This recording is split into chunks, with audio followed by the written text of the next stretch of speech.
விஷயங்களின் தொடக்கத்திலேயே ஒரு அற்புதமான தோட்டம் இருந்தது. அதற்கு பெயர் ஏதேன். இது பசுமையும் அழகும் நிறைந்த தனியிடம். எல்லா உயிரினங்களும் அமைதியாக வாழ்ந்த இடம். அந்த தோட்டத்தில்தான் கடவுள் முதல் மனிதரை, ஆதாமை உருவாக்கினார். ஆதாமுக்கு தேவையான எல்லாமே இருந்தது.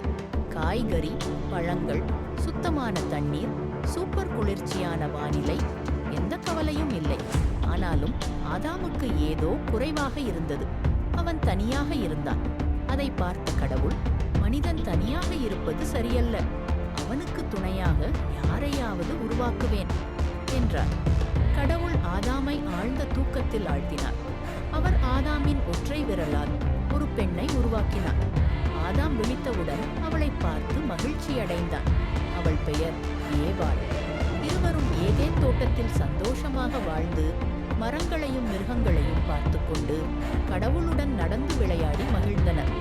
அந்த தோட்டத்தில் நிறைய மரங்கள் இருந்தாலும் 2 மரங்கள் மிகவும் முக்கியமானவை.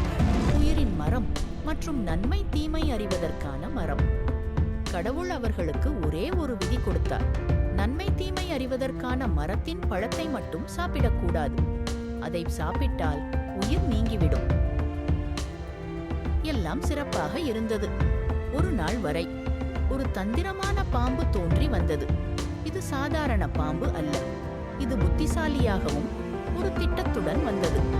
அது ஏவியிடம் சென்று, கடவுள் உங்களுக்கு தோட்டத்தின் எந்த மரத்திலிருந்தும் உண்ணக்கூடியதாக கூறினாரா என்று கேட்டது.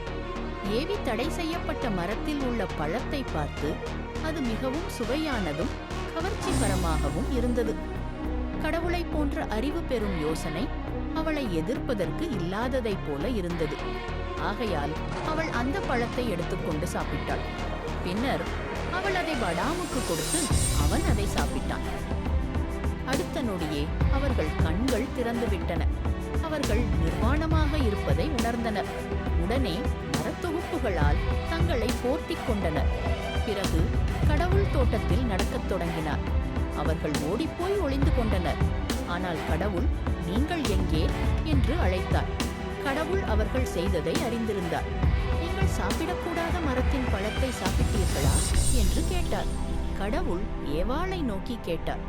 ஏவாளும் ஆதாமும் நேர்மையாக பேசினர். கடவுள் வருந்தி பாம்புக்கு சாபம் கொடுத்தார். அது இனிமேல் தனது வயிற்றில் மெதுவாக நடக்க வேண்டியதுதான். ஏவாளுக்கு அவள் குழந்தைகளை பெறும்போது மிகவும் வேதனைப்படும் என்று சொன்னார். ஆதாமுக்கு கடின உழைப்பால் தான் உணவு கிடைக்கும் என்றார். கடவுள் ஆதாமுக்கும் ஏவாளுக்கும் விலங்குகளின் தோலால் ஆடைகள் செய்து அவர்களை தோட்டத்திலிருந்து அனுப்பி வைத்தார். மரத்தின் பக்கத்தில் ஒருவேளை அவர்கள் மீண்டும் வந்துவிடக்கூடாது என்பதற்காக காத்திருக்க தேவதூதர்களை நியமித்தார். தோட்டத்துக்கு வெளியே வாழ்க்கை அவலமாக இருந்தது. ஆனால் கடவுள் அவர்களை விட்டுவிடவில்லை. மீண்டும் ஒரு நாள் அவர்களை மீட்டு இழந்ததை திருப்பிக் கொடுக்க ஒரு பெரிய திட்டம் இருந்தது. மனித வாழ்க்கை தொடங்கியது. சிரமங்களும் காதலும் கடவுளின் வாக்குறுதியும் நிறைந்த கதையாக.